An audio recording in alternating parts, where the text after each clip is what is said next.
2017, des travaux titanesques prennent fin.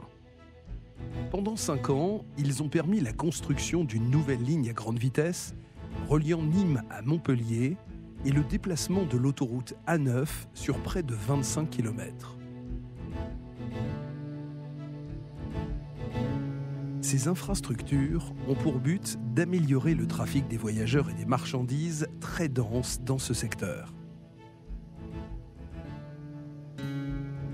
Entre 2008 et 2014, les archéologues ont saisi cette opportunité sans précédent pour explorer un territoire du sud de l'Europe parmi les plus riches en archéologie. Leur mission ? Étudier les vestiges ensevelis avant qu'un ruban de rails et de bitume ne scelle ces 100 km. Au final, des découvertes extraordinaires qui balaient toutes les époques. Rien d'étonnant, car ces nouvelles voies s'ajoutent à d'autres plus anciennes, comme la Via Domitia, témoignage du passage des hommes et de leur ancrage sur ce territoire du Languedoc depuis des centaines de milliers d'années.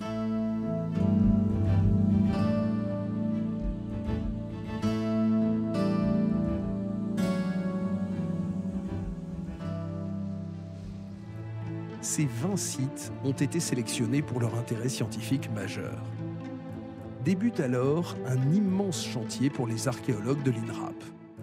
L'équipe, dirigée par Jean-Yves Breuil, a 2 ans devant elle pour fouiller, étudier et préserver ces vestiges. Les archéologues vont travailler en parfaite coordination avec les 2 aménageurs. Vinci, chargé de la construction de l'autoroute, et Ogvia, de la ligne ferroviaire.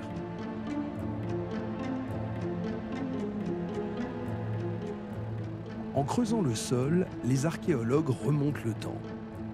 Plus ils descendent sous terre, plus ils s'enfoncent dans le passé. Les premiers vestiges qu'ils vont mettre au jour sont ceux des habitats du Moyen-Âge, comme à Mas-de-Roux, près de Castries.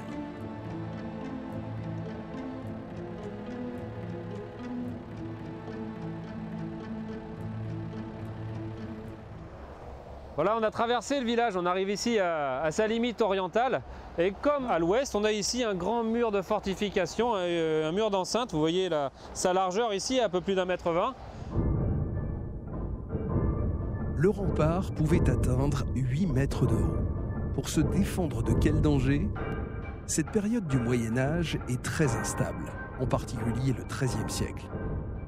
Saint-Louis est alors roi de France et veut reprendre le pouvoir en Languedoc après des velléités d'indépendance de la part des comtes de Toulouse. En réaction, les habitants du village ont organisé leur défense. Mais les fossés, aux abords des remparts, ont aussi une autre fonction. Déjà, les hommes tentent de maîtriser leur environnement. Ici, on a un fossé, mais d'un tout autre calibre. Près de 5 mètres de large, 2 mètres de fond. Pourquoi ? On est ici aux abords du ruisseau, du Bérange. Ce ruisseau a un régime torrentiel. Il peut se mettre en charge de façon très brève et très violente. Et avant tout, les gens ont voulu ici se protéger des débordements du ruisseau. À partir de 1310, le climat se refroidit brutalement. C'est le début du petit âge glaciaire. Les populations subissent de grandes épidémies meurtrières comme la peste. Grosso modo, c'est la moitié de la population qui disparaît. Cette saignée démographique a entraîné la disparition de ce village au profit des bourgs qui existent encore aujourd'hui, comme Castries, par exemple, qui est au Moyen-Âge un bourg fortifié très important. Ruiné, il disparaît progressivement sous terre pour renaître le temps d'une année au début du XXIe siècle.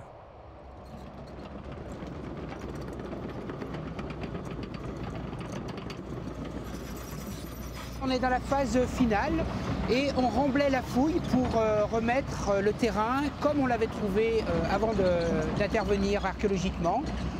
Voilà, on a remblayé jusqu'à hauteur du terrain naturel et maintenant place à l'aménagement de l'autoroute.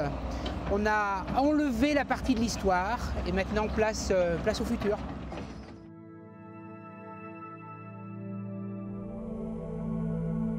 C'est en moins 121 que les Romains conquièrent le sud de la Gaule et fondent leur première province, la Narbonnaise.